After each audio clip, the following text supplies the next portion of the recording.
When the Wind Was My Father. Part 1. The Wind on the Porch. I was 8 the first time I realized my father was not invincible. It was a late autumn evening in Vermont, the kind where the wind chases the leaves across the porch like children playing tag. My father, James Whitaker, sat in his wooden rocking chair, wrapped in his faded army jacket, a steaming mug of black coffee in hand. He always drank it black, said sugar was for the weak, though I often caught him sneaking a spoonful of honey when he thought no one was looking. That night, something about him looked smaller, not just because the wind had grown colder or because the sun was setting earlier than before. No. There was something in the way he leaned forward, elbows on knees, staring out across the field like he was looking for something he'd lost long ago. I stood in the doorway, hugging my stuffed bear, hesitant to disturb him. He turned slightly, noticing me. "Hey, sport," he said, his voice low but warm. "Can't sleep?" I shook my head.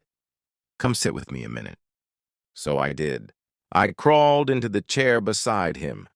It creaked under our combined weight, and he pulled the jacket around both of us.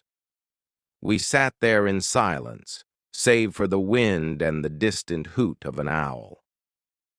After a long while, he said, "You ever wonder why the wind blows?" I shrugged. "Because of the sky?" He smiled faintly. "Maybe. Or maybe it's the earth breathing." It was the kind of thing he often said. He wasn't a poetic man, but once in a while he'd surprise you. Most days he was all about oil changes, roof leaks, and teaching me how to throw a spiral. But then there were these moments, rare, flickering, when he'd open a window into his quieter world. That night the wind was different, and so was he. I didn't know it then, but that was the night my father got the call. His mother, my grandmother, had passed. He hadn't spoken to her in years, a rift in the family no one explained, and the grief that hit him was quiet but heavy, like the first snow. He didn't cry. He didn't yell. He just stared at the fields until long after I fell asleep in his arms. Part 2. The distance between. My father never said much about his own childhood. What I knew came in fragments, stories passed through aunts and uncles like old photographs. He grew up on a farm in Ohio, second of 4 boys, worked the land from sunup to sundown. His father, my grandfather, was a strict man, hard as the wood he chopped, and not given to praise. My dad left home at 17 and never really went back. He joined the army, served in Germany, came home quiet. Mom used to say he'd buried things deep, deeper than any of us could reach. I didn't always understand him. He wasn't the father who showed up with balloons at birthday parties or yelled on the sidelines at Little League. He showed love in strange, indirect ways, patching a flat on my bike before I noticed it was broken, or sanding my old desk until it shined like new. As I got older, I mistook that quiet love for indifference. In high school, I grew restless. He didn't like the music I played, didn't understand why I wanted to major in art instead of engineering. We argued more. I slammed more doors. And still he fixed things, silently, steadily. The night I left for college, he helped pack the car, check the oil, and handed me an envelope with $200 in cash and a folded note.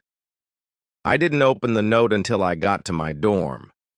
It read, "Son, you don't have to be like me, just be good. That's enough. Dad." Part 3. A man of hands, not words. College was a whirlwind. I got swept into dorm life, late-night debates about philosophy, and the strange, exhilarating freedom of being nobody's son. For the first time, I wasn't James Whitaker's boy. I was just Will. That was both liberating and terrifying. I called home once a week. Mom answered most of the time. We'd talk about classes, girls, the weather. Occasionally, Dad would come to the phone. "How's the car running?" he'd ask. "Good, Dad. Still purring." "Keep the tires rotated." "I will." And that would be it. Our conversations were functional, like instructions passed between workers at a job site. Never about feelings, never about missing each other. Sophomore year, Mom died. It was sudden, an aneurysm. One minute she was making blueberry pancakes, the next she was gone. I flew home in the middle of winter. The house felt colder than I remembered and quieter, if that was even possible. Dad met me at the airport, his shoulders hunched under the weight of something too big for words. He didn't cry at the funeral. Neither did I. I think we both feared that if we let even one tear fall, the whole dam would break and drown us both. That night, I found him in the garage. He was sanding an old rocking chair. It was Mom's favorite, the one she used to sit in every morning by the window with her tea. He didn't say anything when I walked in, just handed me a sanding block. We worked in silence for 2 hours. Then he finally said, "She'd want us to keep going." I nodded, tears stinging my eyes. That was all he needed to say. Part 4. The House on Green Hollow Road. After graduation, I got a job offer in Boston, a junior designer position at a creative firm. It wasn't glamorous, but it was a start. I didn't ask Dad to help me move. Part of me still clung to the idea that I needed to become a man on my own, without leaning on him. But he showed up anyway, drove 6 hours with his truck full of tools, just in case I needed to fix a leaky pipe or assemble a shelf. But he showed up anyway, drove 6 hours with his truck full of tools, just in case I needed to fix a leaky pipe or assemble a shelf. "You brought a power drill?" I asked, laughing. He gave a rare grin. "You never know." We spent the weekend setting up the apartment. When we were done, we sat on milk crates and ate gas station sandwiches because I hadn't unpacked the kitchen yet. It was the closest thing we'd had to a father-son bonding moment in years. As he left, he paused in the doorway and said, "Call me if the heater gives you trouble, or anything, really." "I will, Dad." I didn't. Part 5. The Echo Years. Time passed the way it does when you're busy building a life. I met someone. We got married. Bought a fixer-upper house on a street with too many potholes and just enough charm. We had a son and named him Henry, after Mom. She would have liked that. Dad visited a few times a year. Henry was shy at first, but he warmed up to Grandpa's calm, steady presence. They'd sit in the backyard, building birdhouses or tinkering with old radios. My father never lost his magic with tools, only with words. One day, Henry came in and said, "Grandpa said he loves me." I looked up from my laptop, surprised. "He did." "Yeah," Henry said casually. "He said it in his way. He just gave me a birdhouse and said, 'I made this for you, champ. Took all week.' That means he loves me, right?" I smiled. "Yeah, buddy. That means he loves you." And for the first time, I understood something my 8-year-old self never could. Love doesn't always come in the form of hugs or bedtime stories. Sometimes it comes in the form of birdhouses. Part 6. The Final Season. Dad was 81 when the doctors found the tumor. Inoperable. He didn't want chemo. "Lived my life," he said. "No sense dragging it out." We brought him to live with us that final year. At first, he insisted on doing everything himself. Then, slowly, the strong hands began to shake. His voice got thinner, his gait slower. But he never complained, never asked for help, even when he needed it most. One night, I found him sitting by the window staring out at the snow, just like that autumn night on the porch when I was 8. "You ever wonder why the wind blows?" I asked him softly, kneeling beside his chair. He smiled faintly. "Maybe it's the earth breathing." I nodded, blinking back tears. "Thanks for coming back, Dad," I whispered. He squeezed my hand. "I never left, Will. Just waited for you to see me." Part 7. The Letter in the Workshop. A few days after the funeral, I found myself in Dad's old workshop, the one we'd rebuilt behind our garage when he moved in. It still smelled like cedar and machine oil. His tools hung neatly on the pegboard, untouched since the week before he passed. Henry was with me, quietly sorting screws into jars like Grandpa taught him. The silence was thick with memory. On the workbench was a small wooden box latched and polished. My name was carved on the lid in Dad's uneven hand.